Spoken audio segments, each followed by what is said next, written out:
আল্লাহকে সন্তুষ্ট করার জন্য। এইখানে মনে পড়ছে কি, যখন আল্লাহ তাআলা মুসা আলাইহিস সালামকে বললেন, মুসা ফেরাউনের কাছে যান, ফেরাউন সীমা লঙ্ঘন করেছে। তখন মুসা আলাইহিস সালাম বলছেন, আমি ভালোভাবে কথা বলতে পারি না, আমার কথাতে একটু অসুবিধা আছে, আমি ভালো করে বলতে পারি না। তখন আল্লাহ বলছেন, আচ্ছা ঠিক আছে, আমি ওটা ঠিক করে দিচ্ছি, আপনি খালি বলতে থাকেন, রব্বি ইশরাহ লি সাদরি ওয়া ইয়াসসির লি আমরি ওয়াহলুল উকদাতাম মিন লিসানি ইয়াফকাহু কাওলি। আমার মুখের জড়তা দূর করে দাও, মানুষ যেন আমার কথা বুঝতে পারে। আচ্ছা ঠিক আছে, তাই করলাম। তো আপনাকে যাওয়া লাগবে ফেরাউনের কাছে। তখন বলছেন যে আমার ভয় হয়, না জানি কি করেও। এক থাপ্পড় দিয়ে এক লোককে মেরে চলে এসেছে। তো চিন্তা করবেন না, ও কি বলবে আমি শুনবো, ও কি করবে আমি দেখবো, আপনাকে যেতে হবে। তখন মুসা আলাইহিস সালাম বলছেন, আমার একাই যাওয়ার সাহস হয় না, যে তাহলে আমার ভাইকে সাথে দেন, হারুনকে।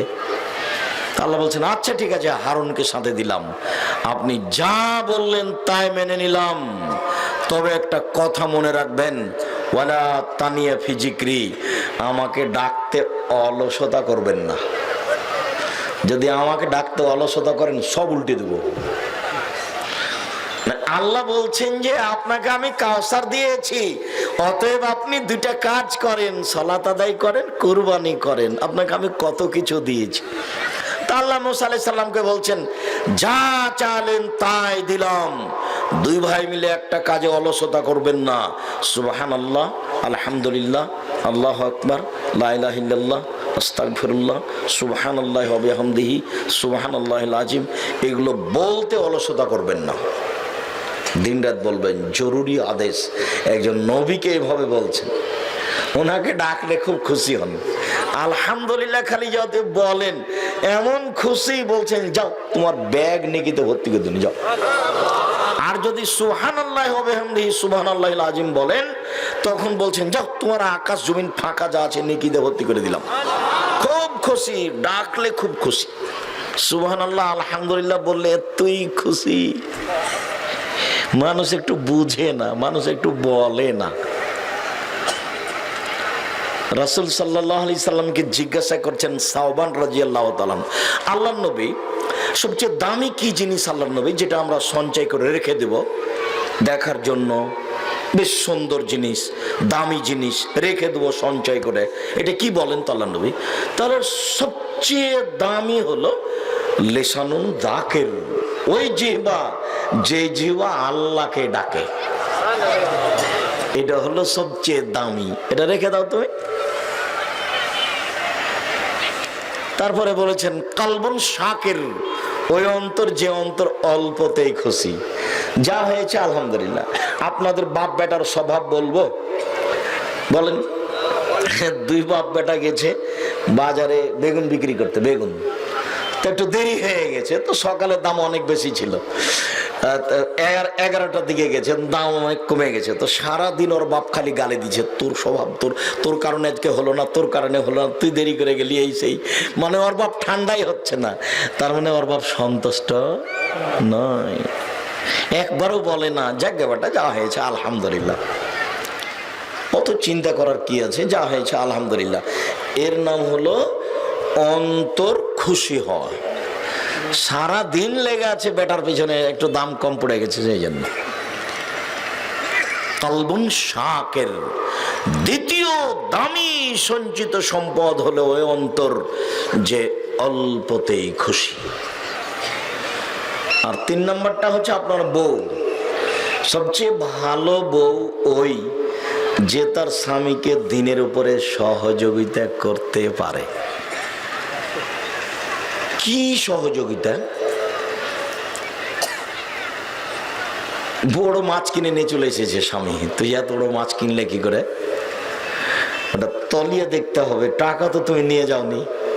স্কুল থেকে আসার সময়তে ওই ফর্ম ফিলাপের টাকা ছেলে দিয়েছে ওর হাতে, মাস্টার মানুষ, তখন 3000 টাকা দিয়েছে, 2000 টাকা রেখে 1000 টাকা নিয়ে বড় একটা মাছ নিয়ে চলে এসেছে। বউকে এখন খোঁজ নিতে হবে যে এত বড় মাছ আনলো কি করে, এটা খোঁজ নিতে হবে। মনে আছে একদিন বলছিলাম যে বাড়িতে একটা লাউ নিয়ে এসেছে, কে যে নিয়ে এসেছে বোঝা যায় না। তো আব্দুল্লাহর আম্মা বলছে লাউটা আসলো কোথা থেকে, কিভাবে? আমি তো বুঝতে পারলাম না। তো তাহলে মাসুমকে জিজ্ঞাসা করে দেখি, মাসুম লাউ বাড়িতে আসলো কি করে? ড্রাইভার। তো ওস্তাজি ও তো জামিয়া সালাফিয়া রূপগঞ্জ নারায়ণগঞ্জ ওই গার্ড, ওই পাহারাদার এটা গাড়িতে দিয়ে দিয়েছে। বলো কি তুমি? আমরা তো প্রতিষ্ঠানের জিনিস খাই না। এবার নিয়ে যাও, তুমি নিয়ে যাও, নিয়ে যাও। 3 দিন পরে ড্রাইভার ওই লাউটাও নিয়ে গেছে বাড়িতে। আমরা যদি বুঝতে পারি যে এটা প্রতিষ্ঠানের জিনিস, তাহলে আমরা ওটা খাবো না, ওটা আমরা খাই না ইনশাআল্লাহ। তো আপনি একজন এই বাড়ির স্ত্রী, আপনি একটা সংসার পরিচালনা করেন, আপনার একটু হুঁশ বুদ্ধি হবে না যে স্বামী এত বড় মাছ আনলো কোথা থেকে? তারপর রাত 12টায় আপনি যান, আপনার স্ত্রী কিছুই বলে না, তুমি রাত 12টায় থাকলে কোথায়? এটা কি করে হয়? ও মা নয়, ওই মা দিয়ে সংসার চলবে না। ওই স্ত্রী নয়, ওকে পরিবর্তন করতে হবে। আমি পরিবর্তনের জন্য আদেশ করিনি, তবে মনে থাকবে কি না চট করে একটা মাথায় কথা এসেছে, সেই জন্য বলে রাখছি যে এটা কত প্রয়োজন। জাবের রাদিয়াল্লাহু তাআলা আনহু বলেন, এই ছেলে ওখানে দাঁড়িয়ে আছো কেন? যে যেখানে আছেন আপনারা রাস্তাঘাটে কোথাও চলাচল করবেন না। আপনাদেরকে আমি অনেক ভালোবাসি, একটু নিজেকে শরমবোধ ইতস্তবোধ করবেন যে আব্দুল রাজ্জাক সাহেব কথা বলছেন, আমি এখানে দাঁড়িয়ে থাকি কি করে? এইটুকু লজ্জার আমি দাবি করি আপনার কাছে। আর কষ্ট করে আপনি এজন্য এসেছেন, অতএব রাস্তাঘাটে কোথাও দাঁড়িয়ে না থেকে দ্রুত এসে বসে যাবেন। আর আসার সময় তো বউকে সংশোধন করে নিয়ে আসতে হতো। আপনাকে বলছে, এদিকে দেখেন। জাবের রাদিয়াল্লাহু তাআলা আনহু বলেন যে আমরা রাসূলের সাথে একবার যুদ্ধ করে আসছিলাম, এখন মদিনায় ঢুকবো। তো আল্লাহ রাসূল বলছেন, থামো থামো থামো, এখন কেউ মদিনায় ঢুকতে পাবা না, এইখানে থামো, আমরা সকালে যাব, এখানে রাতে থেকে যাব। তো জাবের বলছেন, আল্লাহর নবী আমি নতুন বিবাহ করেছি, আমাকে বাড়ি যেতে দেন। তখন আল্লাহ রাসূল বলছেন, আচ্ছা আচ্ছা বিক্রানাম সাইয়্যিব, তুমি যে নতুন বিবাহ করেছো তো কুমারী মেয়ে বিবাহ করেছো না তালাক প্রাপ্তা মেয়ে বিবাহ করেছো? একটার মধ্যে আর একটা। তখন জাবের রাদিয়াল্লাহু আনহু বলছেন, সাইয়্যিব, তালাক প্রাপ্তা মেয়ে বিবাহ করেছি। তখন আল্লাহ রাসূল বলছেন, আরে হাল্লা বিক্রাম তুলায় বা তুলায় বোকা, তুমি অবিবাহিতা মেয়ে কেন বিবাহ করলে না? তুমি তার সাথে খেলতে, ও তোমার সাথে খেলতো। আরে তুমি অবিবাহিতা মেয়ে কেন বিবাহ করলে না? তুমি তার সাথে খেলতে, ও তোমার সাথে খেলতো। এই পর্যন্ত রাসূল সাল্লাল্লাহু আলাইহি ওয়াসাল্লাম বললেন। এবার জাবের যেটুকু বলছেন সেইটুকু আপনার প্রয়োজন, আপনার স্ত্রীর প্রয়োজন, খুব জরুরি। এবার দেখুন উনি কি বলছেন। জাবের রাদিয়াল্লাহু তাআলা আনহু বলেন, আল্লাহর নবী আমার বাপ উহুদের যুদ্ধে শহীদ হয়েছে, 6টা মেয়ে রেখে, 6টা মেয়ে। আমার 6টা বোন, আমার বোনদের সমবয়সের মেয়েকে আমি বিবাহ করা অপছন্দ করেছি। না, আমার বোনদের সমবয়সের মেয়ে আমি বিবাহ করব না। তার 4টা কারণ।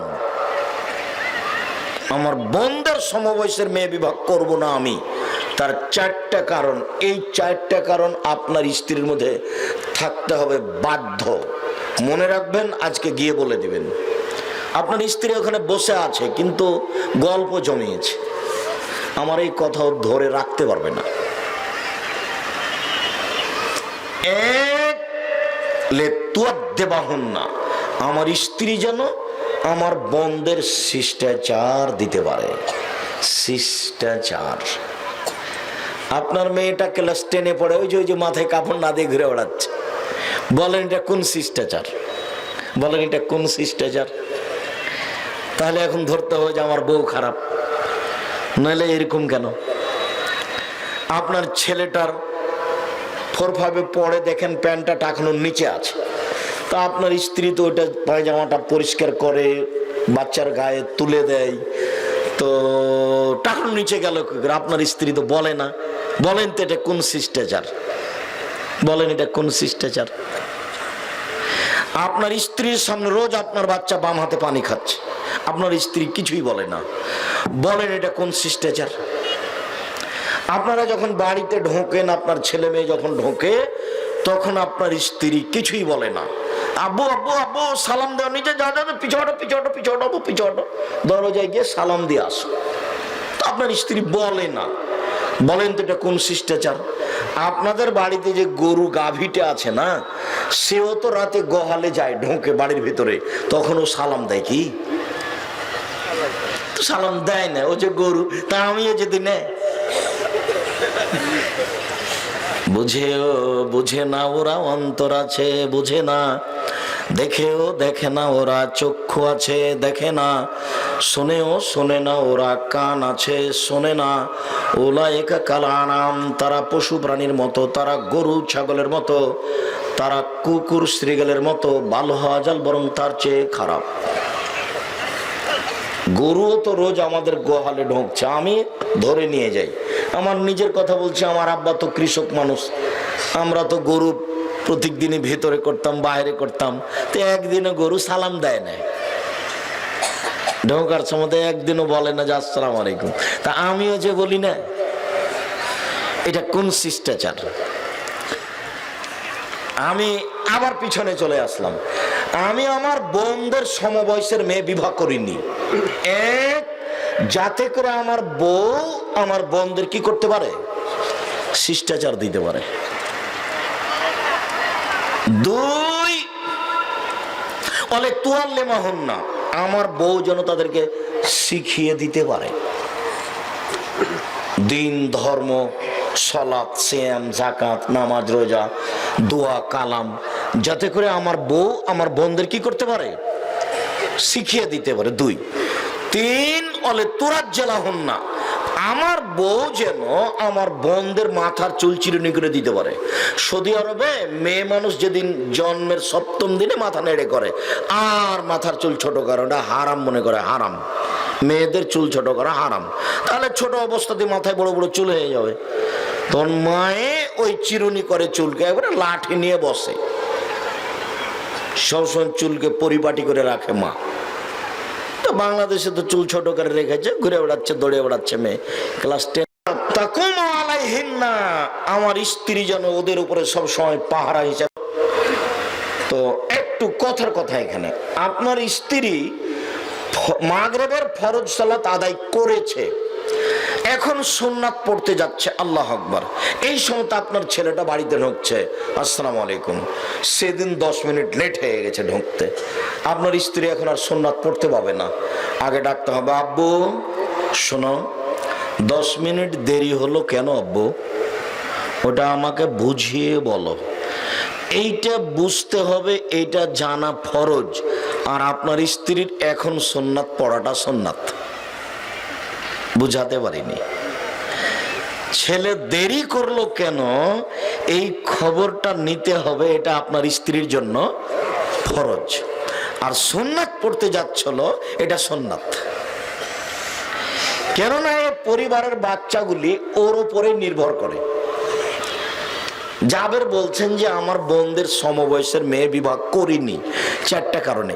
তখন আল্লাহ রাসূল বলছেন, বারাকাল্লাহু লাকা আলাইকা ওয়া জামা বাইনাকুমা ফি খাইরিন, আল্লাহ তোমাকে বরকত দান করুক, তোমার উপরে বরকত দান করুক, তোমার বউ সহ তোমাকে কল্যাণের উপরে একত্রিত করুক, বারাকাল্লাহ বারাকাল্লাহ জাযাকাল্লাহ খাইর। আল্লাহ রাসূল অনেক দোয়া করলেন। এদেশে একটা বই পাওয়া যায়, আদর্শ পরিবার, নাম শুনেছেন কি? কিনেছেন? আমাকে পড়তে বলিয়েন না, অন্তত 10 বার পড়তে হবে, 10 বার, অন্তত 10 বার। আমাদের দেবেনের হাই স্কুলের মাস্টার, একজন বাক্কার মাস্টার, খুব অঙ্ক ভালো বুঝতেন। তো আমাকে একদিন বলছেন, আব্দুর রাজ্জাক তুমি এই মরণ একদিন আসবে এই নামে বই লিখলে কেন? মরণ তো আসবে, এটা তো কমন কথা, এটা কোনো নাম হলো? আপনি পড়েন তো। তো বলছি, আব্দুর রাজ্জাক আমি বইটা 10 বার পড়েছি। এই হাদিসটি আদর্শ পরিবার বই আছে, মধ্যেখানে চট করে কথাটা মনে পড়ে গেল, তাই হাদিসটা আপনার সামনে দিয়ে রাখলাম। হাদিসটা বুখারী মুসলিম। পুরো কাজটা আপনার বইয়ের উপরে নির্ভর করছে। 1 শিষ্টাচার, 2 শিক্ষা, 3 চিরুনি করা, 4 প্রস্তুত থাকা।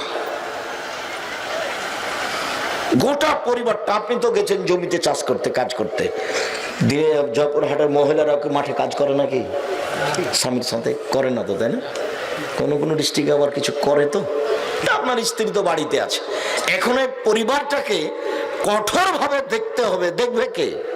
আপনার স্ত্রী। দেখেন এই হাদিসটা কিন্তু বুখারী মুসলিম। একটা হাদিসই যথেষ্ট ছিল যদি আপনি একটু ভাবতেন বউ নিয়ে, ছেলে মেয়ে নিয়ে। কিন্তু আপনার স্ত্রী হলো চাঁপাইনবাবগঞ্জের ভাষাতে হস্তিনী। ও হস্তিনী, ঠোড় খাই, ঘুরে বেড়াই, এই বাড়ি ওই বাড়ি, তাড়াহুড়া করে একটু ভাত তরকারি রান্না করে, চাউল পড়ে গেলে ওখানে পড়ে থাকে। এ ফহড়, হস্তিনী, একে দিয়ে হবে না। দেখেছেন আমার বউ যেন তাদের উপরে প্রস্তুত থাকে, তার সব কাজকর্ম, বাচ্চাদের কাজকর্ম আমার চোখের বউয়ের উপরে হতে হবে, আমার বউয়ের চোখের উপরে হতে হবে। 4টা কারণ উল্লেখ করুন, মনে থাকবে কি? আপনি একবার নিজে সিরিয়াল দিয়ে দেখেন তো। আব্দুর রাজ্জাক সাহেব, দেখি আমি একবার সিরিয়াল দিয়ে। 1 শিষ্টাচার। তো শিষ্টাচার তো আমি বুঝিনি, কেন বুঝলেন না? ওই যে ডান হাতে পানি পান করা একটা, সালাম দেওয়া একটা, প্যান্টটা উপরে রাখা একটা, বড় মানুষ বাড়িতে ঢুকলে তাকে বসতে দেওয়া, কোনো মহিলা আসলে, আম্মা একজন মহিলা আসছে, আম্মা আপনি মাথায় কাপড় দেন, একজন মহিলা ভিতরে ঢুকছে, আম্মা ওই যে আব্বা এই কথা বলে গেছেন, সব সুন্দর করে নিয়ম কানুনগুলো আপনার ছেলে মেয়েকে আপনার স্ত্রী শিখিয়ে দিবে, তার নাম শিষ্টাচার। আর শিক্ষা দিবে মানে, আব্বু বলো তো কি বললে হচ্ছে, পানি যে পান করলে কি বললে আব্বু? শিক্ষা। তারপর চিরুনি করা, তারপর হলো প্রস্তুত থাকা, মানে সবগুলো ঠিকঠাক করে কিনা, ঠিকঠাক পড়তে বসে কিনা, ঠিক মতো যায় কিনা, ঠিক মতো সালাত আদায় করেছে কিনা। আমি মনে হয় বুঝাতে পারি না কথা। 4টা মনে থাকবে না? মনে হয় মনে থাকবে। হাদিস কিন্তু বুখারী মুসলিম।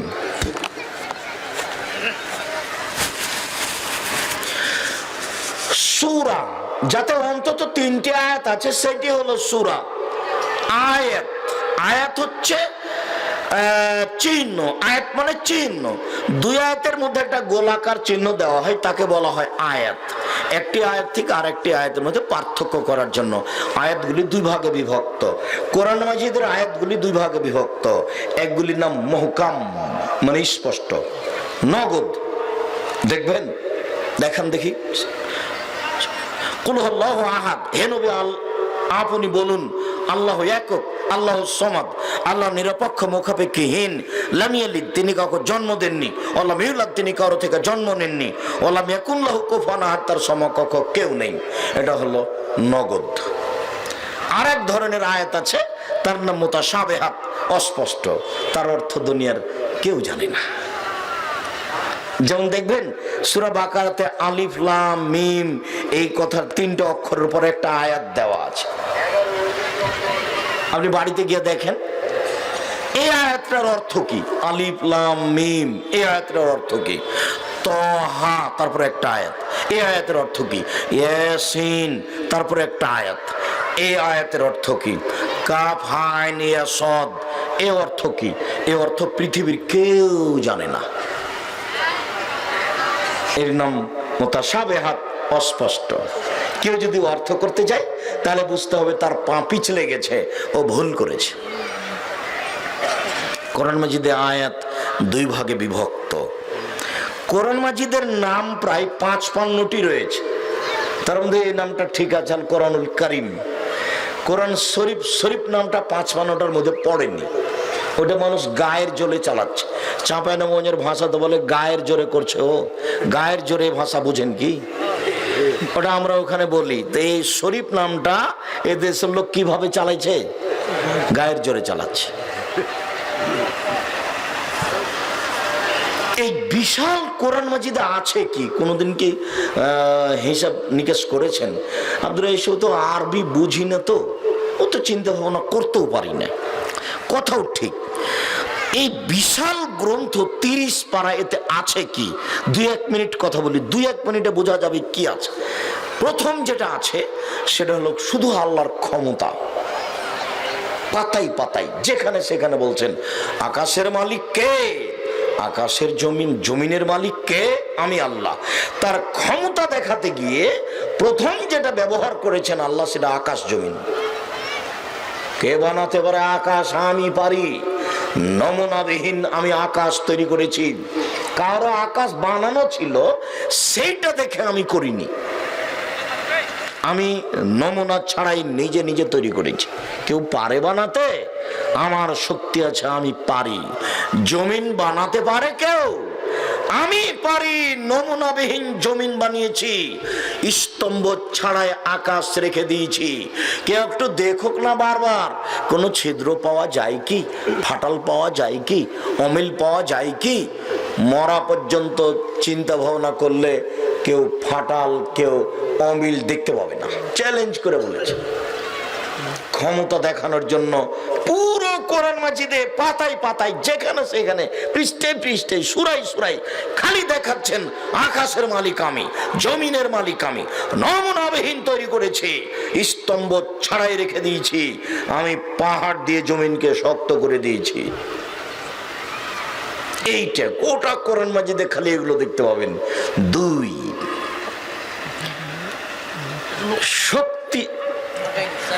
শক্তি প্রয়োগ করতে গিয়ে দেখিয়েছেন চন্দ্র সূর্য কিভাবে আসে, কিভাবে যায়, কিভাবে কমে, কিভাবে বেশি হয়, কিভাবে চলে, কিভাবে যায়, কিভাবে আসে।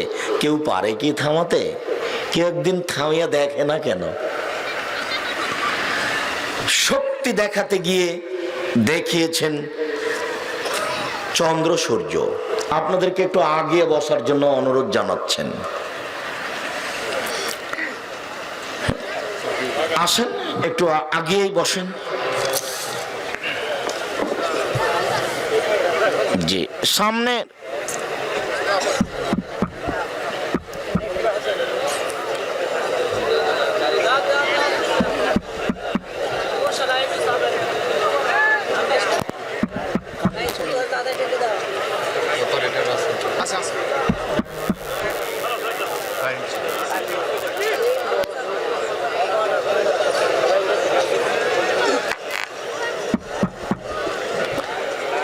জি, সম্মানিত দিনী ভাই বোন, আল্লাহ তাআলা শক্তি দেখাতে গিয়ে কোরআন মাজিদে দ্বিতীয় যেটা দেখিয়েছেন সেটা চন্দ্র সূর্য। মানে কেউ তার নাগালে যেতে পারবে না, একবারে ভিন্ন ধরনের ক্ষমতা। সুরাই সুরাই পৃষ্ঠায় পৃষ্ঠায় এগুলো দেখাচ্ছেন।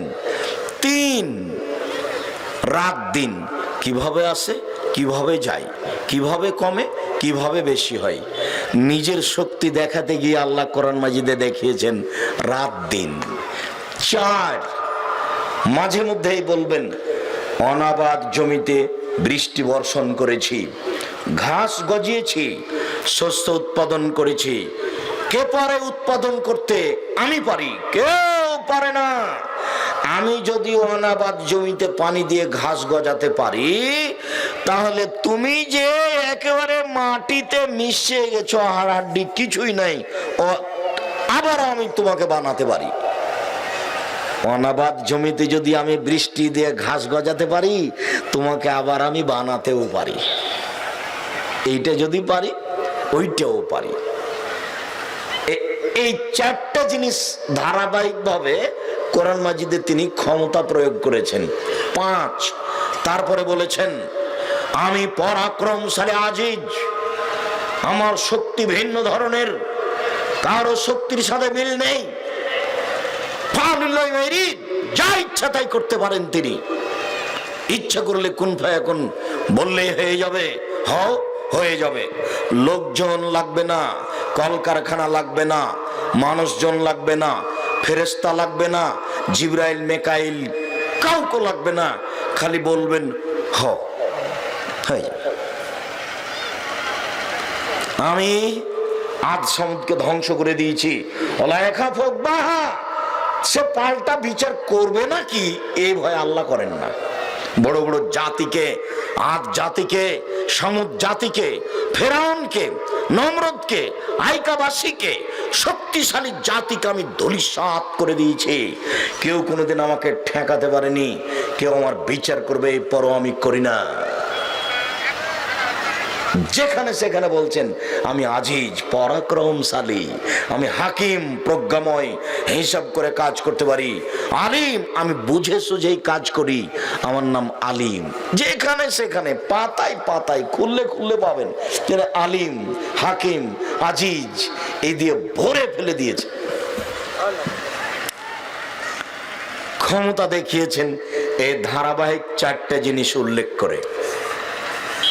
তারপরে দ্বিতীয় যেটা দেখিয়েছেন, কোরআন মাজিদে দেখিয়েছেন রহমান রাহিম, দয়ালু, প্রেমময়, গাফফার, গাফুর, আমি খুব ক্ষমা করতে পারি, আমার নাম গাফুর, আমার নাম রহমান, আমার নাম রাহিম।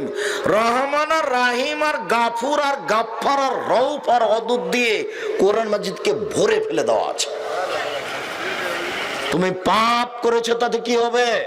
আমার নাম গাফফার, খালি একটু বলো না যে আমার ভুল হয়েছে, আমি তোমাকে ক্ষমা করে দেবো। আমার নাম গাফুর, আমি বেহিসাব ক্ষমা করতে পারি, ক্ষমা করার সময় আমি পরোয়া করি না। আনাস রাদিয়াল্লাহু তাআলা আনহু বলেন, রাসূল সাল্লাল্লাহু আলাইহি সাল্লাম বলেছেন, আল্লাহ তাআলা বলেন, ইবনা আদম মা দাওয়াতুনি ওয়া রাজাউতানি, এ আদমের ছেলে মেয়ে শোনো, তুমি যেভাবে ডাকো আমি সেভাবে আছি, তুমি যেভাবে আশা পোষণ করো সেভাবে পূর্ণ করি। আদমের ছেলে মেয়েরা শোনো, তুমি যেভাবে ডাকো আমি সেভাবে আছি, তুমি যেভাবে আশা করো আমি সেভাবে পূর্ণ করি। মাদ্দাওয়াতানে ওরা যাওতানে ওলা উবালি, আমি পরোয়া করি না তোমার আশা পোষণ করতে। তুমি মুচে হও না, মেথর হও না, বিত্তশালী হও, তুমি যেভাবে আমাকে বলো আমি সেভাবে আছি।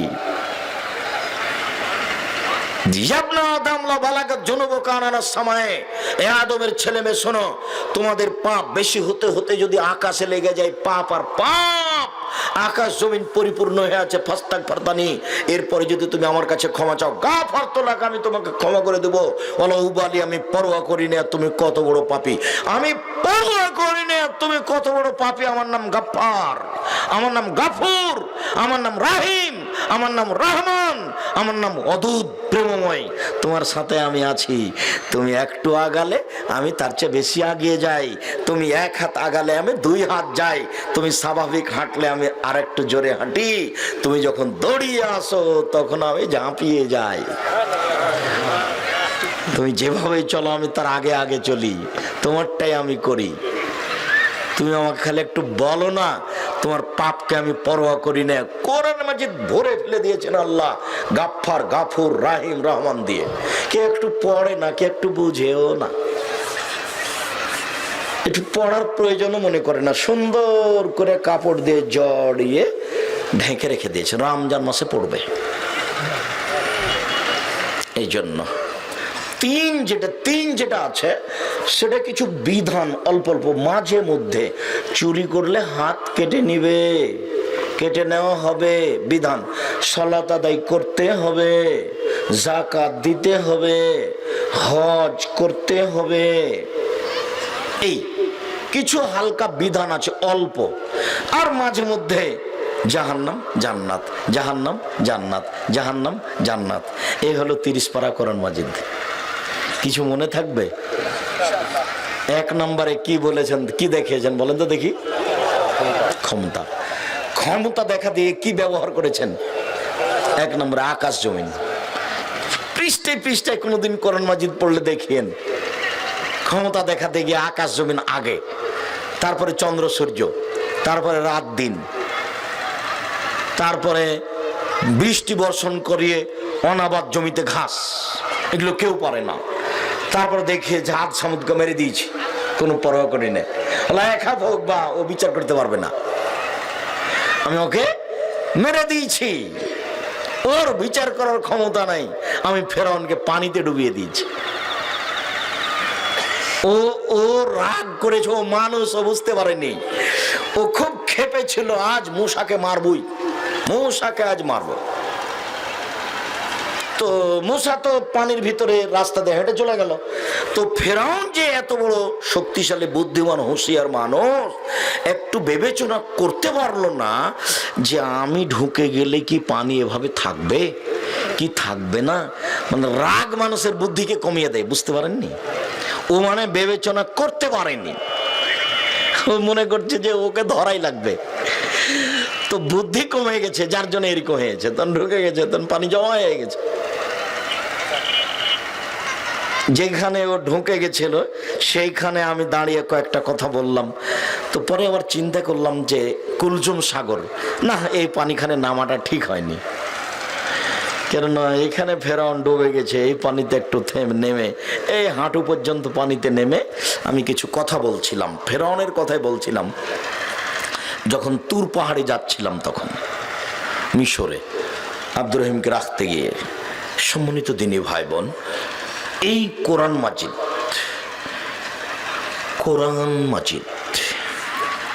আবু মুসা আশারী রাদিয়াল্লাহু তাআলা আনহু বলেন, রাসূল সাল্লাল্লাহু আলাইহি সাল্লাম বলেছেন, কোরআন হুজ্জাতুন লাকা ওয়া আলাইকা, কোরআন তোমার পক্ষেও হতে পারে, কোরআন তোমার বিপক্ষেও হতে পারে। বিচারের মাঠে চারটে জিনিস আপনার পক্ষে কথা বলবে, মনে থাকবে কিনা? এক, কোরআন যদি আপনি তেলাওয়াত করেন তাহলে। দুই, আঙ্গুল, যদি আঙ্গুলে তাসবিহ গণনা করেন তাহলে। তিন, কালো পাথর হাজরে আসওয়াদ, যদি টাকা হজের বৈধ হয় তাহলে, টাকাটা যদি বৈধ হয়। আগে থেকে মানুষ বলে যে বাপের জমি বিক্রি করে হজ করতে যাব, ওটা ঠিকই আছে, কারণ ও যেগুলো ইনকাম করেছে সেগুলো যে কি ও ঠিক করতে পারে না।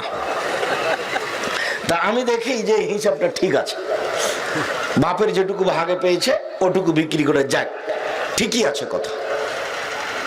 চার, যেসব ছেলে মেয়ে যুবক হওয়ার আগে মারা গেছে, 4 মাস পরে 6 মাস পরে পেটে মারা গেছে, প্রসাবের পরই মারা গেছে, এরা যে বাপ মাকে জান্নাতে নিয়ে যাওয়ার জন্য এমন ঝগড়া লাগিয়ে দিবে তুমুল, সেগুলো সুপারিশ নয়, সেগুলো ঝগড়া, তর্ক। আল্লাহ বলবে না জাহান্নামে, বলবে না জান্নাতে, তর্ক লেগে যাবে একবারে, সিদ্ধান্ত না হওয়া পর্যন্ত সরবে না। যার জন্য তো আপনাকে বলি যে কি বুদ্ধি করলেন আপনারা 10-12 ভাই বোন, আর আপনার ছেলে মেয়ে হলো 2টে, কানা কচড়া, কয়টা মারে কয়টা থাকে। এই বুদ্ধি ঠিক হয়নি, বুদ্ধি পরিবর্তন করতে হবে। আপনার স্ত্রী তাহাজ্জুদ পড়ে, বলছে আপা কয়টা ছেলে মেয়ে, বা আর বলেন না মাত্র 2টে, এইটা হবে না, ছেলে মেয়ে বেছে নিতে হবে। 2-1টা মারা যায় যদি না, এটা বিশাল পাওয়া। আপনাকে তো আমি বিচারের মাঠ বুঝাতে পারছি না। জয়পুরহাটে আপনাদের পাড়ার একটা ছেলে ভ্যান নিয়ে চলে গেছে, তো জয়পুরহাটে পুলিশ ধরে তাকে পিটাচ্ছে, হ্যাঁ বেটা তুই এখানে ভ্যান নিয়ে এসিস কেন, তো তো গ্রামের ভ্যান, পিটাচ্ছে। তো খুব বিপদে পড়ে গেছে, তাকে থানায় নিয়ে যাবে। তো আপনাদের পাড়ার একজন বিত্তশালী মানুষ, ক্ষমতাধর শক্তিশালী, সবাই তাকে চিনে, দামি গাড়ি, ওখান দিয়ে চলে যাচ্ছে। কিরে আমাদের পাড়ার ছেলেটাকে মারছে কিনা, তো আমাদের পাড়ার, গাড়িটা থামিয়ে নেমেছে। কি হয়েছে? ও স্যার, এই স্যার গ্রাম থেকে এখানে চলে এসছে ভ্যান নিয়ে। ঠিক নয়, ও তো ওটা তো আমার পাড়ার ছেলে। আচ্ছা স্যার ছেড়ে দিলাম, স্যার ছেড়ে দিলাম। এখন এই ছেলেটা বুঝতে পারছে যে এই লোকটা আমার কত বড় উপকারী, বুঝতে পারছেন না মনে হয়? এখন বিচারের মাঠ কত বড় বিপদ, এই ছেলেটা বুঝেছে বিপদ কাকে বলে। একে তো কে বলে না, তো থানাতে নিয়ে দিত, দেওয়ার টাকাও লাগতো, অনেক হয়রানি হতো। আর এই লোকটা গাড়ি থেকে নামতে পুলিশ বুদ্ধি হারিয়ে দিয়েছে। আমাদের পাড়ার ছেলে, আচ্ছা স্যার ছেড়ে দিলাম। এখনো বুঝতে পেরেছে বিপদ কাকে বলে, এই লোকটা উপকারী কত। এখন আপনি বিচারের মাঠে যখন আপনার আঙ্গুল আপনার পক্ষে কথা বলবে, তখন আপনি বুঝতে পারেন বিচারের মাঠ কত বিপদ আর আঙ্গুল কত উপকারী। যেহেতু এখন এটা হচ্ছে না, কাজে বোঝা যায় না। কোরআন মাজিদ সংক্ষিপ্ত কথা আজকে আলোচনা করতে হবে। কোরআন পক্ষে কথা বলবে, কোরআন বিপক্ষে কথা বলবে। আয়েশা রাদিয়াল্লাহু তাআলা আনহা বলেন, রাসূল সাল্লাল্লাহু আলাইহি সাল্লাম বলেছেন, মাহির বিল কোরআনে মা সাফরাতিল কিরামিল বারারা, যারা কোরআনে দক্ষ, বুঝে কোরআন মাজিদ পড়ে, তারা বিচারের মাঠে দামি ফেরেশতাগণের সাথে থাকবেন। দামি এখন যদি আপনি কোনো মন্ত্রীর পাশে বসে ছবি উঠান, তাহলে বলবেন আমি মন্ত্রীর সাথে বসে আছি, দেখেছিলেন আমি মন্ত্রীর পাশে বসেছিলাম। তার মানে আপনার খুব একটা গৌরবের বিষয়। তো বিচারের মাঠে যদি আপনি জিবরাইলের সাথে ঘুরে বেড়ান, এবার কত গৌরব বলেন। তো কোরআন মাজিদ যে বুঝে পড়বে, সে বিচারের মাঠে দামি ফেরেশতাদের সাথে থাকবেন। পরের বাক্যে আল্লাহ রাসূল বলছেন, আল্লাযী ইয়াকরাউহু ইয়াতাতাউ ফীহি ওয়া শাক্কুন আলাইহিল আজরান, আর যারা কোন রকম করে ছেঁচড়া মেচড়া করে কষ্ট করে পড়ে মাত্র, তার জন্য ডবল নেকি।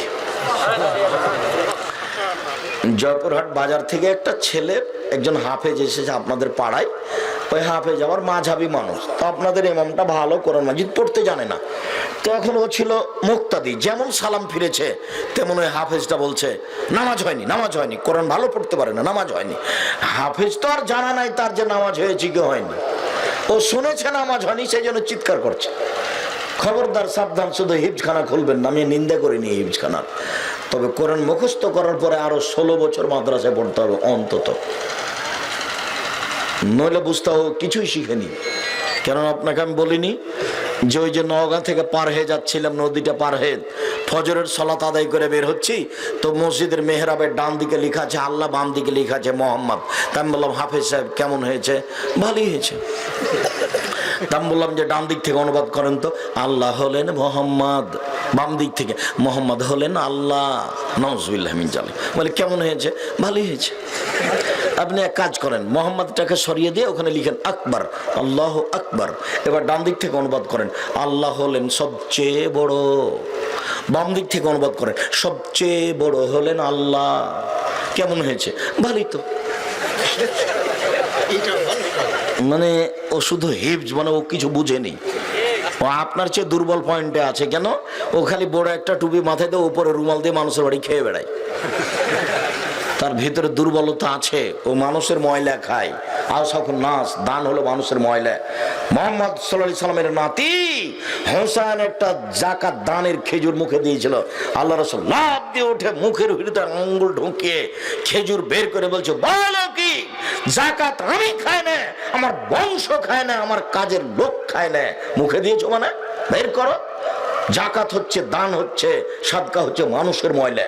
মানুষের ময়লা আমি খাই না, আমার বংশ খায় না, আমার বাড়ির কাজের লোক খায় না। মানুষের ময়লা আমি খাবো কেন?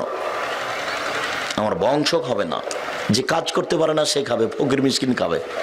আর নইলে নিয়ে গিয়ে আটমল মাদ্রাসে দিয়ে দিতে হবে, খাও। কথা বুঝতে পারেননি? ও তো মানুষের ময়লা, ও মানুষের সুবিধা করা হয়েছে, মানুষের পাপ মোচন করে ও দিয়ে মানুষকে জান্নাত দিয়ে দেওয়া হয়েছে। সেটা কেন আপনি খাবেন? যে কাজ করে খেতে পারে সে খাবে না। অতএব হাফেজ সাহেব ভুল বুঝেছে, কথাই ঠিক। কোরআন মাজিদ উচ্চারণ ঠিক হয়নি, সেজন্য সালাত বাতিল হয়েছে, এই কথা মিথ্যা। কোরআন সালাত বাতিল হয়নি। কোরআন মাজিদ 7 ভাষায় পড়া যায়। শুনেন, ওমর রাদিয়াল্লাহু তাআলা আনহু একজনকে কোরআন মাজিদ পড়তে শুনে ওর গলায় গামছা দিয়ে রশি দিয়ে টেনে রাসূলের কাছে নিয়ে এসেছেন। তারপরে এসে বলছেন, দেখেন এ কোরআন মাজিদ কিভাবে পড়ে। তখন আল্লাহ রাসূল বলছেন, গলা থেকে গামছাটা আগে সরাও তো, এইভাবে লোকটাকে টেনে নিয়ে এসছো? আচ্ছা ঠিক আছে, পড়ো তো দেখি। লোকটা পড়লো। ওমর তুমি পড়ো তো। ওমরও পড়লেন। তখন আল্লাহ রাসূল বলছেন, দুটাই তো অবতীর্ণ হয়েছে। চাঁপাই নবাবগঞ্জের লোক বলছে কিসকে যাবি, আর জয়পুরহাটের লোক বলছে কৃষক যাব। দুটোতে একই, কিন্তু অক্ষর একটু উলট পালট হয়ে আছে, তাই না? জয়পুরহাটের লোক বলছে রংপুর, আর রংপুর দিনাজপুর লালমনিরহাটের লোক বলছে অংপুর। এরা র ছেড়ে ব্যবহার করছে, ওরা অব্যবহার করছে, শব্দ তো একটাই আছে। ওরা বলছে খাবি, এরা বলছে খাবু। এরই নাম ভাষা। কোন জায়গাতে হামজা হয়ে আছে আইন কোন ভাষাতে, আর কোন ভাষাতে আইন হয়ে আছে হামজা, কোন জায়গাতে সিন আছে সদ, সদ আছে সিন, এভাবে হয়ে আছে। এই হাফেজ তো কোরআন হিফজ করেছো, তো আর ধর্ম কর্ম জানে না, সেজন্য লাভ দিয়ে উঠে বলছে নামাজ হয়নি। আলিফ বা তাসা এটা সুন্দর উত্তম, আলিফ বেতে সে এটা হয়নি, যে হয়নি বলবো সেও মূর্খ, নিজেও জানে না ধর্ম কাকে বলে। অতএব কেউ যদি বুঝে পড়ে কোরআন তাহলে বিচার মাঠে দামি ফেরেশতার সাথে থাকবেন।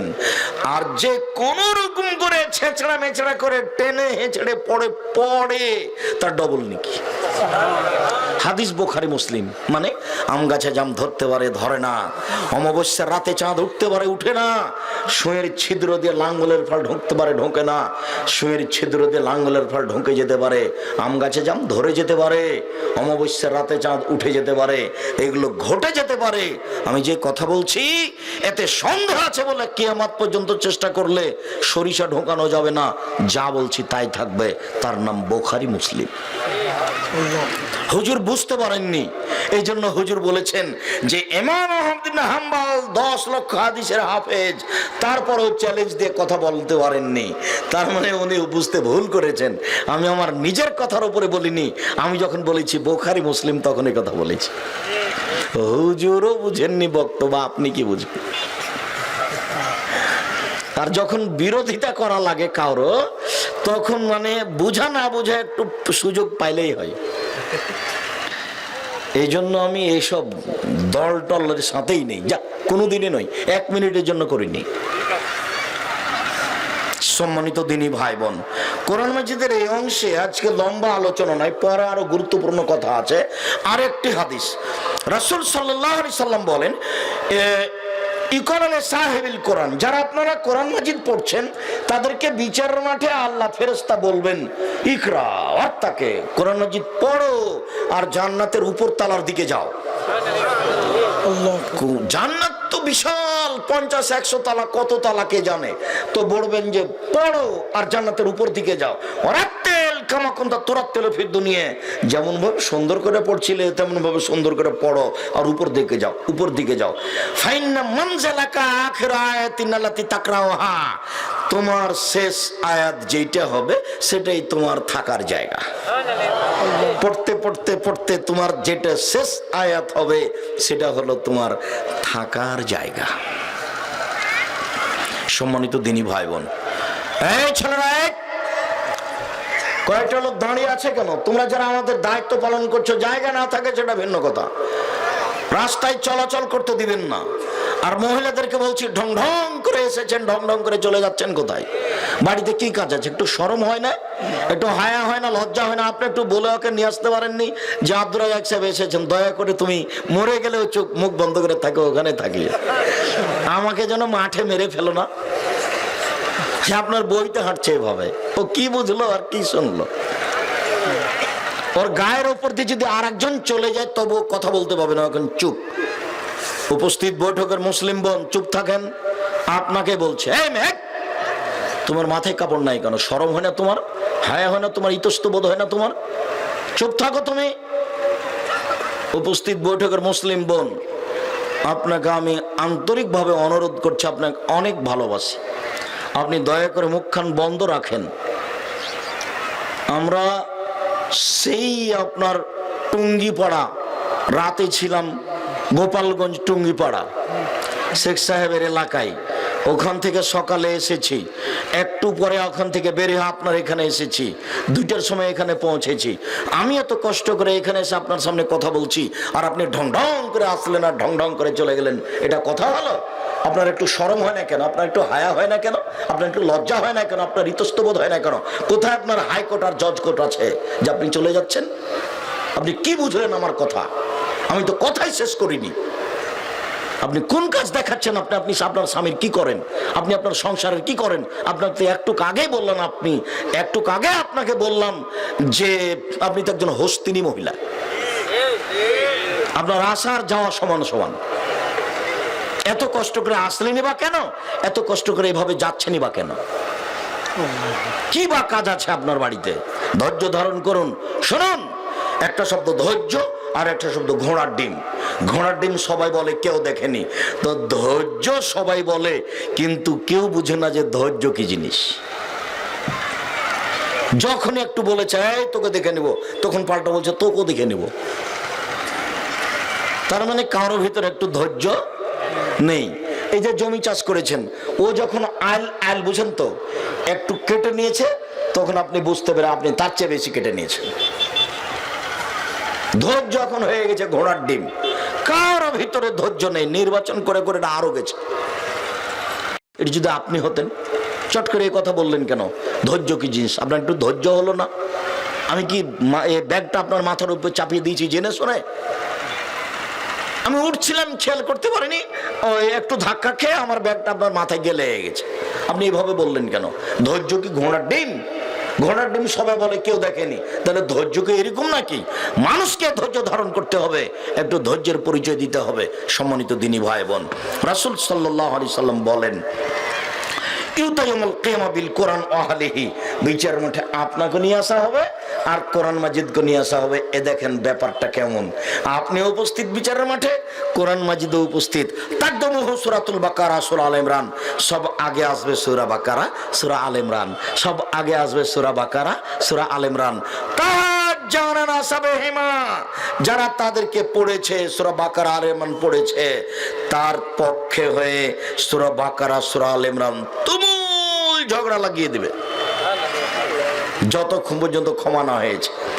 আবু হুরায়রা রাদিয়াল্লাহু তাআলা আনহু বলেন, রাসূল সাল্লাল্লাহু আলাইহি সাল্লাম বলেছেন, ইকরাউজ যাহরাওয়াইন, এই পৃথিবীর মানুষ সবাই তোমরা উজ্জ্বল দুইটি সূরা পড়ো, উজ্জ্বল দুইটি সূরা পড়ো, সূরাতুল বাকারা ও সূরা আলে ইমরান, এই দুইটি সূরা পড়ো। শোনো শোনো শোনো, কান্নাহুমা ওয়া ইয়াতিয়ানি ইয়াউমাল কিয়ামা, সূরা দুটি বিচারের মাঠে আসবে। কান্নাহুমা গামামাতানে আও গায়াতানে আও ফিরকানে মিন তাইরিন সাফিন, বিচারের মাঠে যখন আসবে সূরা দুটি, তখন মনে হবে দুটি মেঘখণ্ড, তখন মনে হবে দুইটি সামেয়ানা, তখন মনে হবে দুই ঝাঁক পাখি, ডানা প্রসারিত দুই ঝাঁক পাখি, এইভাবে আসবে সূরা দুইটি। সূরা দুইটি যে পাঠ করবে তার পক্ষে তুমুল ঝগড়া লাগিয়ে দিবে। যতক্ষণ পর্যন্ত সুপারিশ কবুল না হয়েছে ততক্ষণ পর্যন্ত বলতে থাকবে। এই পর্যন্ত বলার পরে বাকিটুকু আল্লাহ রাসূল আবার বলছেন, এবার শোনেন, তবে সূরা বাকারা, তবে সূরা বাকারা আখজাহ বারাকা, যে পড়বে তার উপরে বরকত নাজেল হবে। তার কাহা হাসারা ও খাসারা, কেউ যদি না পড়ে তার বাড়িতে দুঃখ, আফসোস, সমস্যা, ব্যথা, বেদনা নেমে আসবে। অলসেরা সূরা বাকারা পড়তে পারে না, অলসেরা সূরা বাকারা পড়তে পারে না, সাহস করে না। বাপরে বাপ, সুবহানাল্লাহ। কত আয়াত? 286 আয়াত। মাথায় খারাপ, সাহসই হয় না, কেমনে পড়বো? আপনার সাহস হয় না? জয়পুর হাটে কতগুলো পুরুষ এখনো আছে, জয়পুরহাট জেলায় কত মহিলা আজও আছে যে প্রত্যেক দিন সূরা বাকারা সূরা আলে ইমরান পড়ে। তা আপনি যে একা এত পড়েন না, তো আপনি গেছেন, কোরআন মাজিদ আপনার বিপক্ষে বলবে কথা। সূরা বাকারার কথা আবার মনে রাখবেন, 3টে সূরা বাকারা পড়লে কি হবে? বাড়িতে বরকত নাজিল হবে। মনে থাকে না কথা? মনে হয়। এই ছেলে, কারো গায়ে হাত দিয়ে আছো নাকি? রেডি হও, কথা মনে ধরে রাখতে পারো না কেন? 2 না পড়লে কি হবে? আফসোস, দুঃখ, বেদনা নেমে আসবে। 3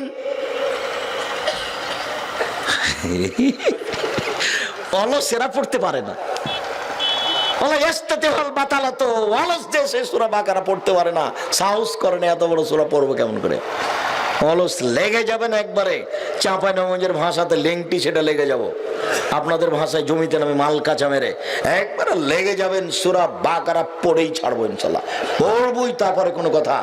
একটু পরে দেখছি শুরু করেছি, তখন নাতি এসে বলছে, দাদা দাদা, দাদি ডাকছে, ছাড়, শয়তান চলে এসছে রে, শয়তান শয়তান, সর এখান থেকে সর।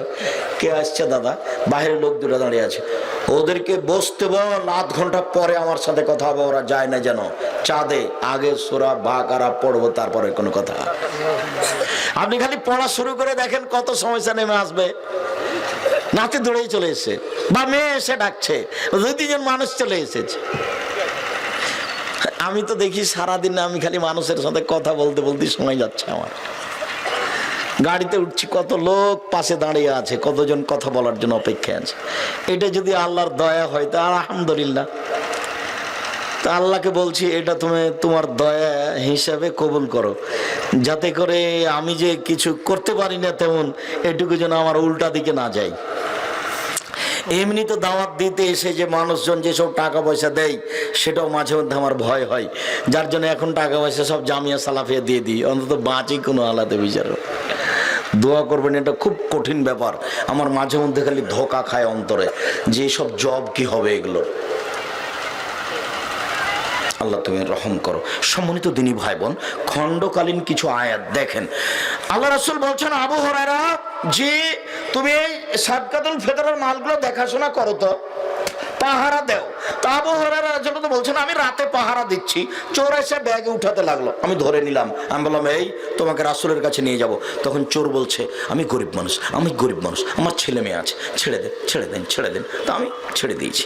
সকাল আল্লাহ রাসূল বলছেন, আবু হুরায়রা, জি চোরের সাথে কি আচরণ করেছ? আল্লাহ রাসূল বলে, গরিব মানুষ, ও নাকি ওর ছেলে মেয়ে আছে, আমি ছেড়ে দিয়েছি। আরে ও মিথ্যা কথা বলেছে, আবার আসবে। তখন মনে বললাম, ঠিক আবার আসবে। পরের দিন দেখি ব্যাগ ভর্তি করছে, ধরে নিলাম। আমি বললাম যে তোমাকে রাসূলের কাছে নিয়ে যাব।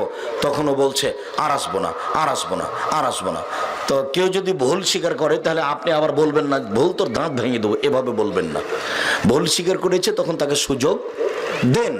ও বলেছে আর আসবো না, তখন আবু হুরায়রা ছেড়ে দিয়েছেন। সকালে আল্লাহ রাসূল বলছেন, আবু হুরায়রা, জি চোরের সাথে কি আচরণ করেছো? আল্লাহ রাসূল বলছে, আর আসবো না, সেই জন্য ছেড়ে দিয়েছি। আরে ও মিথ্যা কথা বলেছে, আবার আসবে। পরের দিন আবার এসেছে, ঠিকই ব্যাগে উঠাচ্ছে, আমি ধরে নিলাম। আমি বললাম যে তোমাকে আজ ছাড়বো না। তখনও বলছে, শোনো, আমি একটা কথা বলে দিই, যখন তুমি বিছানায় শুইতে যাবা, ফাকরা আয়াতুল কুরসি, তখন তুমি আয়াতুল কুরসি পড়ো। আল্লাহর পক্ষ থেকে একজন রক্ষক থাকবে সকাল পর্যন্ত, তোমার কোনো ক্ষতি হবে না। আয়াতুল কুরসি বিশাল কিছু। আল্লাহর গুণাবলিতে আপনি দেখবেন আব্দুল্লাহর বক্তব্যে, তাতে বুঝতে পারবেন আয়াতুল কুরসি কি জিনিস। সম্মানিত দিনী ভাই বোন, আব্দুল্লাহ ইবনে মাসউদ রাদিয়াল্লাহু তাআলা আনহু বলেন, রাসূল সাল্লাল্লাহু আলাইহি সাল্লাম বলেছেন, আয়াতান মিন আখির সূরাতুল বাকারা, সূরা বাকারার শেষ দুই আয়াত, মান কারাহুমা লাইলাতান, কেউ যদি রাতে পড়ে, কাফাতাহু, তাহলে সারা রাত তার কোনো ক্ষতি হবে না। সূরা বাকারার শেষ দুই আয়াত অনেক কিছু, সূরা বাকারার শেষ দুই আয়াত অনেক কিছু, সূরা বাকারার শেষ দুই আয়াত অনেক কিছু। আব্দুল্লাহ ইবনে মাসউদ রাদিয়াল্লাহু তাআলা আনহু বলেন, রাসূল সাল্লাল্লাহু আলাইহি সাল্লাম বলেছেন, তোমরা তোমাদের ঘরকে কবরস্থান করো না, তোমরা তোমাদের ঘরকে কবর বানায় না, তোমরা তোমাদের ঘরকে কবর বানায় না। যেই ঘরে সূরা বাকারা পড়া হয় সেই ঘরে শয়তান থাকে না, যেই ঘরে সূরা বাকারার শেষ দুই আয়াত পড়া হয় সেই ঘরে শয়তান থাকে না। বাচ্চা বসো, ও বাচ্চা ভিতরে যাচ্ছে কোথায়? যে আমরা আলোচনা তো শেষ করবই, আপনি একটু ধৈর্যের পরিচয়, বাচ্চা যেন না উঠে আপনি খেয়াল করবেন। আমরা কাছাকাছি চলে আসছি। সম্মানিত দিনী ভাই বোন, তাহলে যেই বাড়িতে ঘরে সূরা বাকারার শেষ দুই আয়াত পড়া হবে সে বাড়িতে শয়তান থাকবে না। মনে থাকবে না মনে হয়? এইবার চলেন আর একটু আগে। রাসূল সাল্লাল্লাহু আলাইহি সাল্লাম বলেন, কেউ যদি জুমার দিন সূরা কাহাফ পড়ে তাহলে 7 দিন যাবত এই বাড়িতে আল্লাহর পক্ষ থেকে বরকত নাজিল হবে। বাড়িটা আলো হয়ে থাকবে, কোনো সমস্যা হবে না, ওরা বিপদ মুক্ত থাকবে যদি জুমার দিন সূরা কাহাফ পড়ে। তিনি বলেন, মান কারা আসরা আয়াতি মিন আউয়াল সূরাতিল কাহফ ওয়া সাবিন ফিতনাতিদ দাজ্জাল, কেউ যদি সূরা কাহফের প্রথম 10 আয়াত পড়ে তাহলে দাজ্জাল তার কোনো ক্ষতি করতে পারবে না। সব নবী কিন্তু দাজ্জালের ভয় দেখিয়েছেন নিজ নিজ সম্প্রদায়কে। নূহ আলাইহিস সালাম বলেছেন, এই তোমরা সাবধান দাজ্জাল থেকে। ইব্রাহিম আলাইহিস সালাম বলেছেন, এই তোমরা সাবধান দাজ্জাল থেকে। আমাদের নবী বলছেন, এই তোমরা দাজ্জাল থেকে সাবধান। তারপর বলছেন, শোনো, কোন নবী অত বলতে পারে না, আমি যেটা বলে দিয়েছি শোনো, আমি বলে দিয়েছি, দাজ্জালের মাথায় থাকবে কোঁকড়া চুল, দাজ্জালের পা হবে খাটো, হাঁটু থেকে না টাকনো পর্যন্ত এটা সাইজ হবে খাটো। দাজ্জালের একটা চোখ হবে কানা।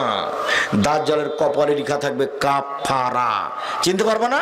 জি হ্যাঁ, খুব চিনতে পারবো। আরো শোনো, আমি যদি নিজে থাকি তাহলে দাজ্জালকে আমি ঠেকাবো, আর যদি আমি নিজে না থাকি তাহলে তোমরা সালাতের শেষে বলো সালাম ফেরার পূর্বে, আল্লাহুম্মা ইন্নী আউযু বিকা মিন আযাবি জাহান্নাম, আল্লাহ তোমার কাছে জাহান্নামের শাস্তি থেকে বাঁচতে চাই। আউযু বিকা মিন আযাবিল কবর, তোমার কাছে কবরের শাস্তি থেকে বাঁচতে চাই। আউযু বিকা মিন ফিতনাতিল মাসিহিদ দাজ্জাল, তোমার কাছে দাজ্জালের বিপদ থেকে বাঁচতে চাই। অযুবকবিন ফিতনাতিল মাহিওয়াল মামাত, তোমার কাছে বাঁচতে চাই ইহকালের বিপদ, তোমার কাছে বাঁচতে চাই পরকালের বিপদ হতে। আল্লাহুম্মা ইন্নী আউযু বিকা মিনাল মা'সামি ওয়াল মাগরাম, তোমার কাছে বাঁচতে চাই বড় পাপ হতে, তোমার কাছে বাঁচতে চাই ঋণ কর্জ হতে, তোমার কাছে বাঁচতে চাই বড় পাপ হতে, তোমার কাছে বাঁচতে চাই ঋণ কর্জ হতে। রাসূল সাল্লাল্লাহু আলাইহি সাল্লাম সালাম ফেরার পূর্বে এই দোয়াটা পড়তেন। নিজে তিনি দাজ্জাল থেকে বাঁচতে চাইতেন। দাজ্জালের এক হাতে আছে জাহান্নাম, এক হাতে আছে জান্নাত। দাজ্জাল আকাশকে বলবে, আকাশ পানি বর্ষণ করো, বর্ষণ শুরু হয়ে যাবে। এই জমিন শস্য দাও, জমি শস্য দিবে, মনে হবে যে নগদ আল্লাহ। তখন আপনি ঠেকে যাবেন। কিন্তু মুহাম্মদ সাল্লাল্লাহু আলাইহি সাল্লাম বলেছেন পরিচয়, সেই পরিচয় আপনি বেঁচে যাবেন। সূরা কাহফের প্রথম 10 আয়াত পড়লে তার উপরে দাজ্জালের কোনো ফিতনা থাকবে না। সাহাবী বলছেন, আল্লাহর নবী, আমি রাতে সূরা কাহফ পড়ছিলাম, দেখি একটা মেঘখণ্ড চলে আসলো আমার কাছে। আসলো তো আমি কোরআন মাজিদ পড়া বন্ধ করে দিলাম। আমার পাশে আমার বাচ্চা ছিল, ঘোড়া ছিল। তখন আল্লাহ রাসূল বলছেন, আরে তিলকা সাকিনা তানাজ্জালাত বিসাউতিল কোরআন বিতিলাওয়াতিল কোরআন, সেটা ছিল নিরাপত্তা। তুমি কোরআন মাজিদ পড়ছিলা তো, সেজন্য তোমার বাড়িতে নিরাপত্তা অবতীর্ণ হচ্ছিল। ও ফিরওয়াতিন, অন্য এক বর্ণনায় তিলকাল মালায়েকা, শোনো সাইদ ইবনে হুজাইর, সেইগুলো ছিল ফেরেশতা। দানাতলি শাওতেকা, তোমার কোরআন মাজিদ পড়া শুনতে এসেছে, সেইগুলো ছিল ফেরেশতা। লাউ কারাতা, তুমি যদি পড়তে থাকতে, লাসবাহাত, তাহলে ফেরেশতা সকাল করে দিত, মানুষ দেখে নিত। লাতাতারা মিনহুম, ফেরেশতারা মানুষ থেকে লুকাতে পারতো না, ফেরেশতারা মানুষ থেকে লুকাতে পারতো না, সব মানুষ ফেরেশতাদের দেখে নিত। তুমি কেন পড়তে থাকলে না? সূরা বাকারা, সূরা কাহফ। রাসূল সাল্লাল্লাহু আলাইহি সাল্লাম বললেন, আল্লাহর নবী সূরা মুলক আর সূরা সাজদা না পড়ে ঘুমাতেন না। তিনি বলেন, কোরআন মাজিদের 30টা বিশেষ একটি সূরা আছে, কেউ যদি পড়ে সেই সূরা তার পক্ষে সুপারিশ করবে। যতক্ষণ পর্যন্ত ক্ষমা না হবে ততক্ষণ পর্যন্ত সূরা সরে যাবে না। তার নাম সূরা মুলক। 4 শ্রেণীর মানুষের কবরের শাস্তি হবে না। 1, পেট ব্যথায় মরে যে। 2, জুমার দিনে মরে যে। 3, সূরা মুলক রাতে পড়ে যে। 4, যুদ্ধে শহীদ হয় যে। আপনার জন্য একটা সহজ আছে, বলেন তো কোনটা? সূরা মুলক পড়া। 4 শ্রেণীর মানুষের কবরের শাস্তি হবে না, মনে থাকবে না মনে হয়। 3টাই না থাক, একটাই থাক, সেটা কি? সূরা মুলক পড়েন, বিশাল ব্যাপার। আয়েশা রাদিয়াল্লাহু তাআলা আনহা যখন বলছেন, আল্লাহর নবী যখন ঘুমাতে যেতেন, এদিকে দেখেন, ঘুমাতে যেতেন তখন হাত দুটি জমা করতেন। সূরা ইখলাস, সূরা ফালাক, সূরা নাস পড়ার পরে এই শরীরের মাথা থেকে না মুখ পর্যন্ত শরীরের সামনের দিক ডলে দিতেন। আবার সূরা ইখলাস, ফালাক, নাস, মাথা থেকে না মুখ সামনের দিক এভাবে মুছে দিতেন। আবার এভাবে 3 বার করতেন।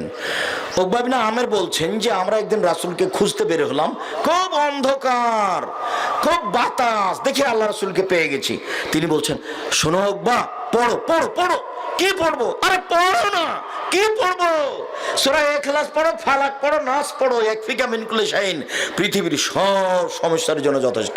যে কোনো সমস্যা, যে কোনো বাধা, যে কোনো বিপদের জন্য যথেষ্ট হলো সূরা ইখলাস, সূরা ফালাক, সূরা নাস। উকবা ইবনে আমের বলছেন, একদিন রাসূলের সাথে হাঁটছি, রাতে খুব বৃষ্টি, খুব অন্ধকার, খুব বাতাস, দেখছি আল্লাহ রাসূল পড়ছেন সূরা ফালাক আর নাস। তারপরে আমি পড়তে লাগলাম। আমাকে বলছেন, শোনো উকবা, পৃথিবীতে বিপদ থেকে বাঁচার জন্য ইখলাস আর ফালাকের সমতুল্য দুনিয়াতে কোনো জিনিসই নাই, সূরা বাকারাও নয়। যখনই তোমার কোনো বিপদ সমস্যা মনে হচ্ছে, ভূতের ভয় পাচ্ছ, জিনে ধরতে পারে, তুমি ফালাক নাস পড়ো। পৃথিবীতে বিপদ থেকে বাঁচার জন্য এই দুইটা সূরার উপর দিয়ে কোনো জিনিসই নাই, পৃথিবীতে কোনো কিছু নাই এই দুটা জিনিস সূরার উপর দিয়ে। সম্মানিত দিনী ভাই বোন, সমস্যার জন্য সূরা ফালাক সূরা নাস পড়বেন, অসুখ বিসুখের জন্য সূরা ফালাক সূরা নাস পড়বেন। সম্মানিত দিনী ভাই বোন, বক্তব্যের শেষে এসে একটু ওসিয়ত। 1, 5 ওয়াক্ত সালাত আদায় করবেন, নামাজ পড়বেন, জীবনে কোনো দিন এর সাথে আপোষ করবেন না। আপোষ মানে আচ্ছা কাল থেকে পড়বো এ কথা বলবেন না, আচ্ছা জোহর থেকে পড়বো এ কথা বলবেন না, প্রস্তুত এখন থেকেই। ব্যতিক্রম ইবাদত নামাজ সালাত, এর সাথে কোনো আপোষ নেই। 2, হালাল রুজি উপার্জন করবেন, চকলেট বিক্রি করে হলেও। আর জয়পুরহাট জেলার তো জমি স্বর্ণের দামে বিক্রি, 3-4টা ফসল হয়, আপনি চকলেট বিক্রি করবেন কেন? অনেক বড় ব্যবসায় আপনি। 3, কোরআন মাজিদ পড়তে অভ্যাসী হবেন, সূরা ইখলাস হলেও। সূরা ইখলাস কয়বার? 3 বার। 3 বার পড়লে কি হবে? 1 বার কোরআন মাজিদ পড়ার সমান কি হবে? এই চলে, সূরা হাসরের 3 আয়াত পড়লে কিছুই হবে না। কি হবে? অক্ষর প্রতি 10 নেকি হবে। সূরা ইয়াসিন পড়লে কিছুই হবে না। কি হবে? অক্ষর প্রতি 10 নেকি হবে। সূরা রহমান পড়লে কিছুই হবে না। কি হবে? অক্ষর প্রতি 10 নেকি হবে। অতএব বিশাল কিছু হলো ইখলাস, বিশাল কিছু হলো ইখলাস ফালাক নাস, বিশাল কিছু হলো সূরা বাকারার শেষ 2 আয়াত। তারপরে আমার একটা দাবি মানতে হবে, সেটা হলো এই জামিয়া সালাফিয়ার জন্য দোয়া করতে হবে।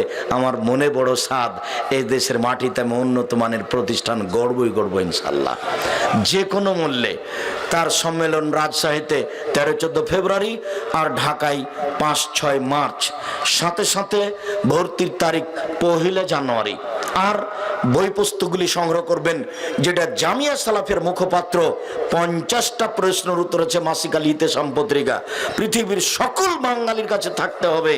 এছাড়া আদর্শ পরিবার, যা আলোচনা করছি সব আদর্শ পরিবারে আছে, যেটা মধ্যেখানে বলেছিলাম বারাকাল্লাহ আলাইকা, কে বড় ক্ষতিগ্রস্ত কে বড় লাভবান, আদর্শ নারী আদর্শ পরিবার। আর আব্দুল্লাহ রহমানের বইটা দেখেন তো, শিক্ষা বনাম জাহেলিয়াত, 10 পর্যন্ত বইগুলি নাকচ করা হয়েছে সকলকে বইগুলি। আর আব্দুল্লাহ মিন্নাতুল বারি আছে, হাদিসের জগতে বুখারীর ব্যাখ্যা হিসেবে পৃথিবীতে ব্যতিক্রম ব্যাখ্যা। কেউ যাবেন না, যদি নিজের কাছে টাকা না থাকে তাহলে 20টা টাকা দিয়ে একটা মাসিক আল ইতেসাম পত্রিকা নিয়ে যাবেন, কারোর কাছে সহযোগিতা নেবেন। আর দেখেন যে আব্দুল্লাহর মিন্নাতুল বারি আছে কিনা। বুখারীর ব্যাখ্যা হিসেবে বিরল ব্যতিক্রম ব্যাখ্যা। জি সম্মানিত দিনী ভাই বোন, সবাই আসেন, কিছু না থাকলে মাসিক আল ইতেসাম পত্রিকা নিয়ে যাবেন। আমি কিছু প্রশ্নের উত্তর দিই। আমাদের এখানকার এক বড় আলেম মাথার চুল কালো কালার করে, তা দেখে মূর্খ মানুষ বলে এত বড় আলেম। জি, মাথার চুল কালো করা হারাম, বড় হুজুর হোক আর ছোট হুজুর হোক। মসজিদ নির্মাণের জন্য নিয়তকৃত নির্দিষ্ট জমি রাস্তা না পাওয়ার কারণে মসজিদ নির্মাণ সম্ভব না হওয়ায় জমিটি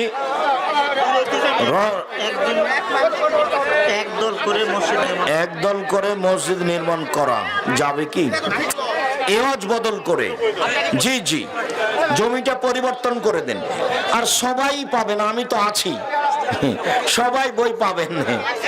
আমি তো দেখবেন যে আপনার চলে যাওয়ার পরেও আছি। আমি সবাইকেই বলছি যে টাকা থাকলে সবটাই বই রাখেন, মানে অতীব জরুরি। মরণ একদিন আসবে, বইটা দেখেন। কেন এই নির্যাতন, কি তার প্রতিকার? আব্দুল্লাহর আর একটা বই আছে, আমরা হাদিস মানতে বাধ্য। এক শ্রেণীর মানুষ জয়পুরহাট জেলায় দেখা দিয়েছে যে শুধু কোরআন মানলেই চলবে। তখন আব্দুল্লাহ একটা বই লিখেছে, আমরা হাদিস মানতে বাধ্য। জমি এওয়াজ ফের করে মসজিদ করেন, ওইটা জমি আপনার, ওটা মসজিদে চলছে না তো ওটা আপনি নিয়ে নেন, যে রাস্তার পাশে মসজিদের জন্য জমি দেন, প্রয়োজনে কিনে দেন, তখন এটা নিতে পারবেন। ওই জমিটা হুবাহু কিনতে পারবেন না, আপনি এওয়াজ বদল করতে পারবেন। আজানের সময় ইসলামিক আলোচনা করা যাবে কি? প্রয়োজনে কোনো সময় করবেন, প্রতিদিন নয়। করতে পারেন, মানুষকে জাগানোর জন্য নয়, উপদেশ দেওয়ার জন্য। মহান আল্লাহর সৃষ্টি পরিবর্তন করা যাবে কি? যেমন দাঁত ছিলা, ভরু তোলা, এগুলো করা যাবে না। এগুলো কি দেখা হয়েছে?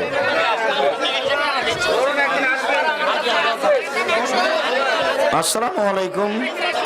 সঠিক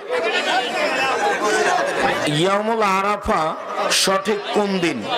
আরাফার দিনই সঠিক, পারলে করবেন, নাহলে পরের দিন সেম থাকবেন আরাফার দিন। নামাজ ভুল হলে সিজদা সহ দিতে হয়, নিয়মটা একটু বলবেন? জি, রাকাত বেশি হলে বা কমে গেলে বা আত্মাহেতো ছুটে গেলে, সব আত্মাহেতো দুরূদ সব কিছু পড়ার পরে দুইটা সিজদা দিয়ে সালাম ফিরবেন, দুইটা সিজদা দিয়ে সালাম ফিরবেন। আপনারা সবাই থামেন, আর বইয়ের দাম যেটা গায়ে লেখা আছে সেটাই দাম, কেউ আবার ঠগিয়ে নি। বইয়ের গায়ে যেটা দাম লেখা আছে সেটাই দাম। ধৈর্য ধারণ করেন, গাড়ি ভর্তি বই আছে। এমন জোরে কেরাত পড়লেও কি মুক্তাদিরা সূরা ফাতিহা পড়বে? জি, বাধ্য, পড়তেই হবে। জোরে হোক, আস্তে হোক, একাই হোক, জামাতবদ্ধ হোক। জানাজার নামাজ কি সূরা ফাতিহা পড়া লাগবে? জানাজার নামাজ, জি, সূরা ফাতিহা পড়তে হবে।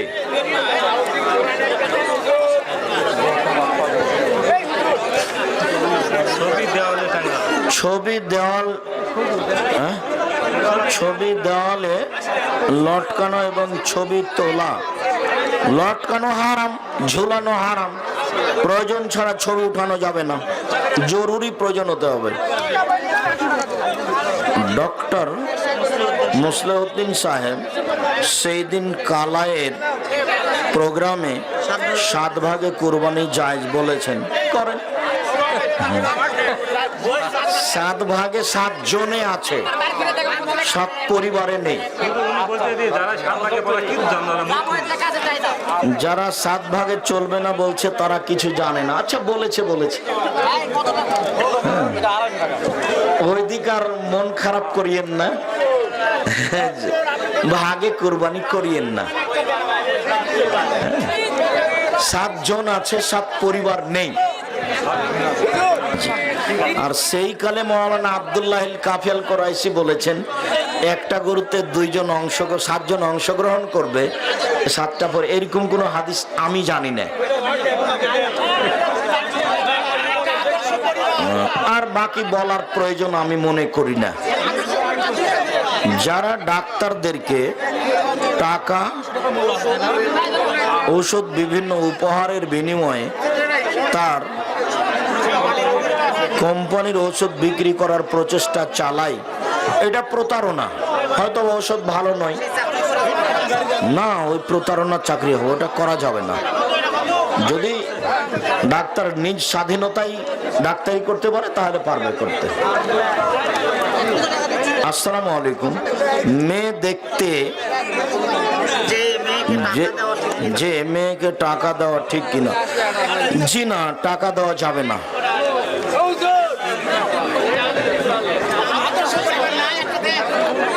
স্বল্প দোষ হলে, স্বপ্ন দোষ হলে এই কাপড়ে নামাজ হবে কি? জি, হবে। যেখানে শুক্রকীট বীর্য লেগেছে শুধু ওই জায়গাটা ধুয়ে দেন, আর যদি শুকিয়ে যায় তাহলে আর কোনো কথাই নেই। যদি ভিজা থাকে তাহলে ওই জায়গাটা ধুয়ে দিবেন, আর যদি শুকিয়ে যায় তো আর কিছু নেই, বাস পড়েন।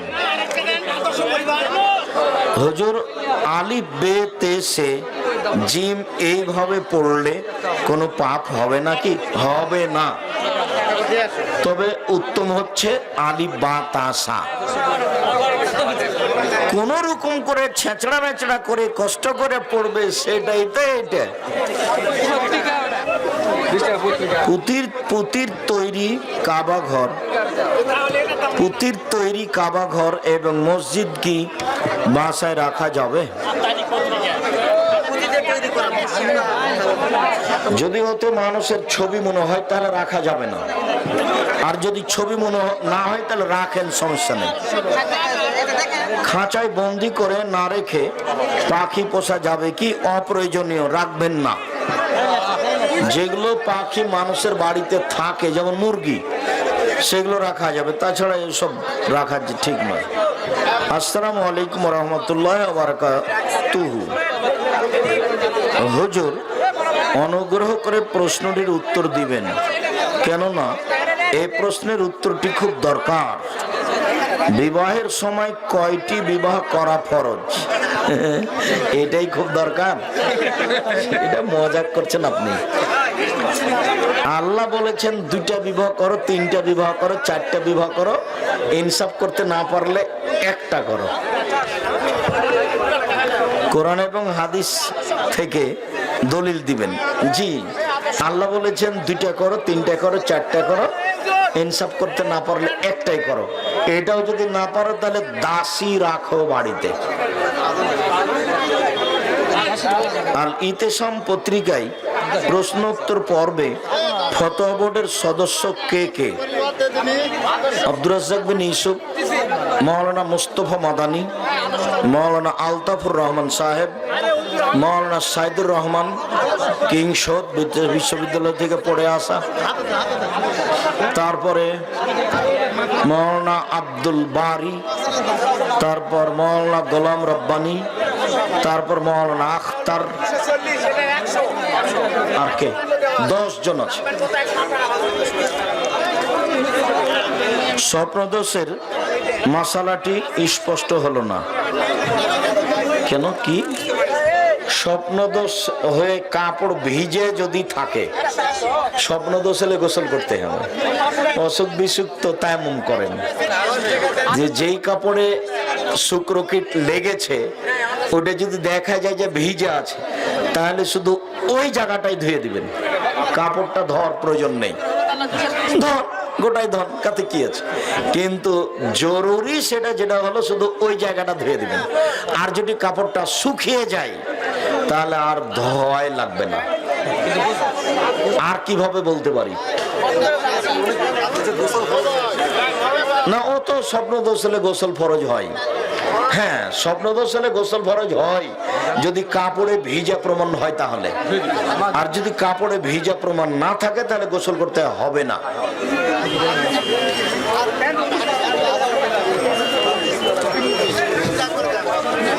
শুকরিয়া সকল দিনী ভাই বোনকে আমরা যে আলোচনা পেশ করলাম সে আলোচনা মেনে চলার জন্য অনুরোধ জানাচ্ছি।